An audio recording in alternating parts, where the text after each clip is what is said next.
how to use the magic wand question to deliberately create fantastic feelings in other people so that whenever they think about you, they will automatically feel those fantastic feelings.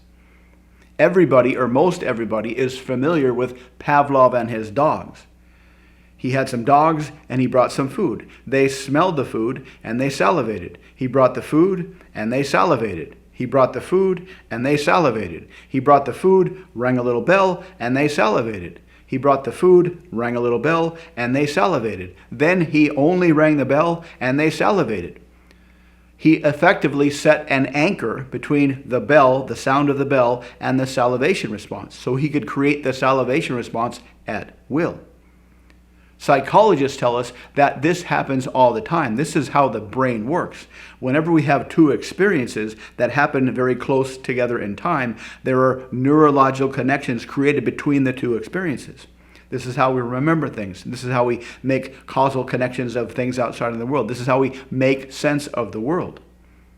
And this is how advertising works, exactly like the Pavlovian response. There's some type of media, like a short commercial on TV or YouTube, and that hopefully will create a positive response, a positive emotional response. Media, positive response. Media, positive response. Media, product, positive response. Media, product, positive response. And hopefully, product only, positive response. So when we're out shopping and we see this product out in its natural habitat in the supermarket, we will get that positive response. Oh, coffee.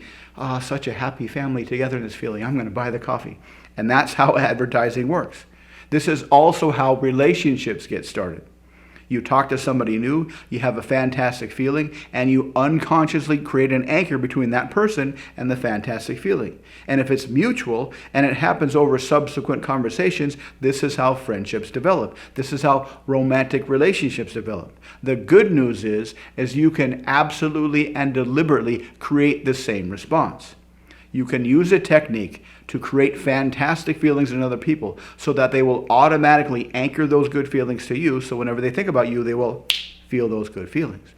Most people try to do this. Everybody kind of understands this is how things work, but people do it kind of haphazardly, and they use the advertising model.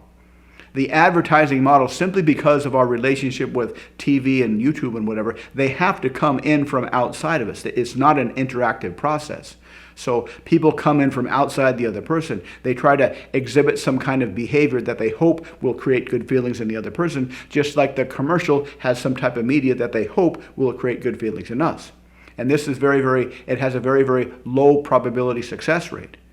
A much better way is to leverage what already exists inside the other person. Their dreams, their hopes, their fantasies, what they like.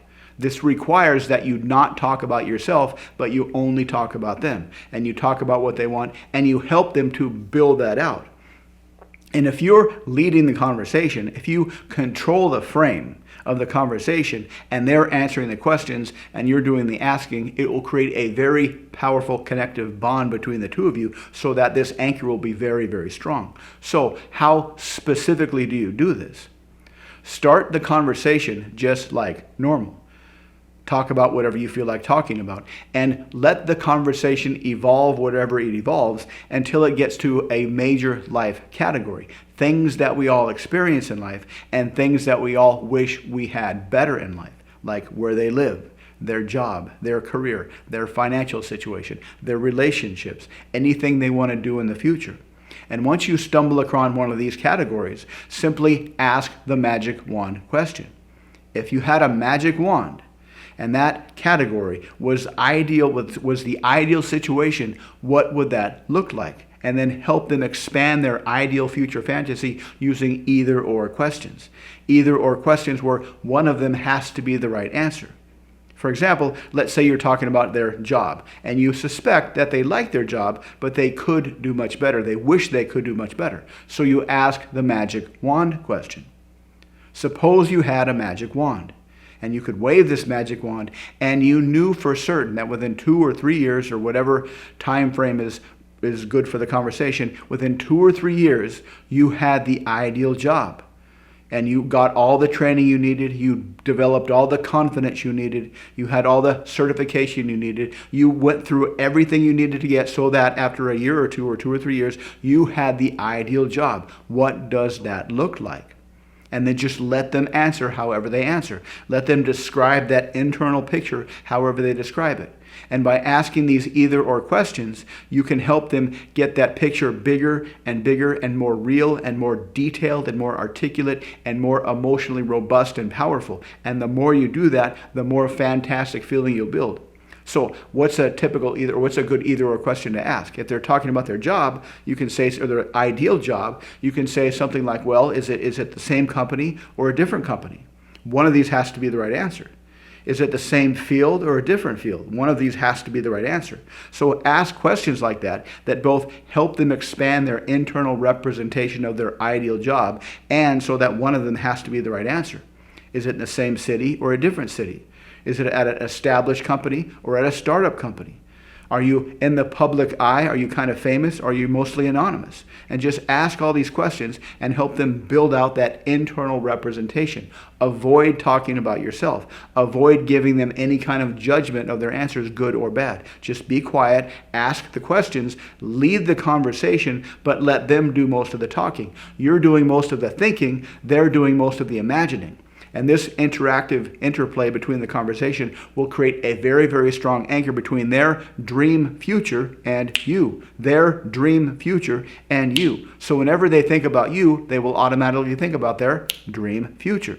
This is a fantastic strategy. You can use this many, many different times on the same person, and they won't really feel like you're doing the same thing over and over again, because this is a structural strategy, not a content strategy. You can use this on anybody. You can practice this with your friends, with your family members. You can practice this with people you've just met. It's a very, very versatile, very, very powerful conversational strategy. And it will help you create good feelings in other people about their dream future, their ideal dream future, and they will automatically connect the idea of you to their dream future. So try it out with your friends, try it out with strangers, and let me know what you think in the comments. To learn more about how to use your communication to significantly increase the success in your life, check out the links below. Thank you very much for watching. Please like and subscribe, and I'll see you next time.